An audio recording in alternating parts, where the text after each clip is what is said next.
How did Bee Swarm Simulator go from dying to being a top 10 game on Roblox?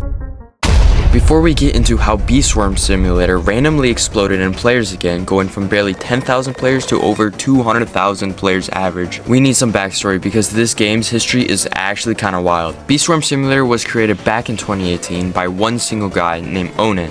Yeah, this guy. This was Onet's first ever Roblox game, and he was inspired by other popular simulator games at the time, like Pet Simulator and Bubblegum Simulator. But unlike most simulators, Onet actually had a clear vision of what he wanted his game to be from the very start. When Bee Swarm first released, Onet was actually updating the game weekly.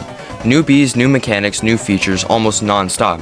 Because of this, YouTubers quickly started making videos on the game, and that exposure helped Bee Swarm grow extremely fast. For a while, it felt like everyone on Roblox knew what Bee Swarm Simulator was. But in 2019, things started to change. Those weekly updates slowly turned into monthly updates, and because simulator games rely heavily on frequent content, Bee Swarm Simulator started to lose momentum. Player counts dropped, and at one point, the game was only averaging a few thousand players. Still, this year wasn't bad at all. 2019 was the first ever Beesmas, the Christmas event that would eventually become one of the most important parts of Bee Swarm's identity. Then 2020 happened, and if you know, you know. But with kids staying home and having way more free time, Roblox absolutely exploded, and Bee Swarm Simulator benefited massively from this. Players returned, new players joined, and the game suddenly felt alive again. For a moment, it looked like Bee Swarm Simulator was back on track. In 2021, Onet came forward and revealed something important. He was doing almost everything by himself, modeling, scripting, balancing, designing, all of it. And after years of constant work, he was completely burned out, especially from modeling. So Onet made a decision that would change the course of Bee Swarm Simulator forever. He hired other developers to help him work on the game. At first, this seemed like a great move, until disaster struck. One of the developers leaked the Beesmas 2021 update early.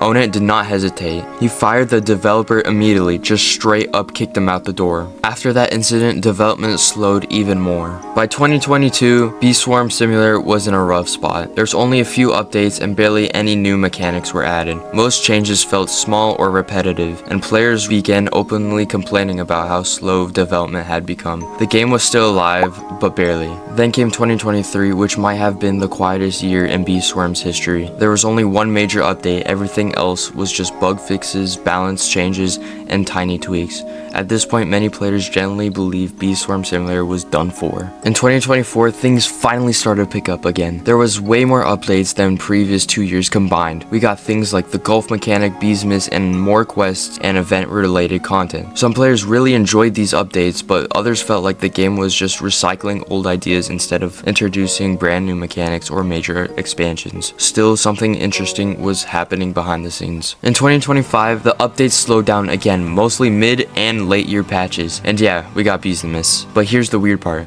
Despite the lack of massive updates, Bee Swarm Simulator randomly exploded in popularity. The game jumped from around 10,000 players to over 200,000 players on average. So what happened? There are a few theories. One reason could be nostalgia. Just like when you randomly boot up Minecraft after years, or listen to a song you haven't heard since you were a kid. People might just be coming back to Bee Swarm to relive memories. But the biggest reason? Macroing. People are literally AFKing their accounts 24/7, running macros all day and all night. Macroing became extremely popular, and Bee Swarm is one of the most macro-friendly games on Roblox. Another possible reason is that players are getting tired of brain rot games. Games that are loud, fast, and shallow. Bee Swarm, while grindy, has actual depth, progression, and long-term goals. Still, the truth is, no one really knows why Bee Swarm Simulator blew up again the way it did. So now I want to ask you, why do you think Bee Swarm Simulator became popular again? Is it because of the nostalgia, macroing, Roblox trends changing? Let me know in the comments. If you like videos like this, consider hit that like button,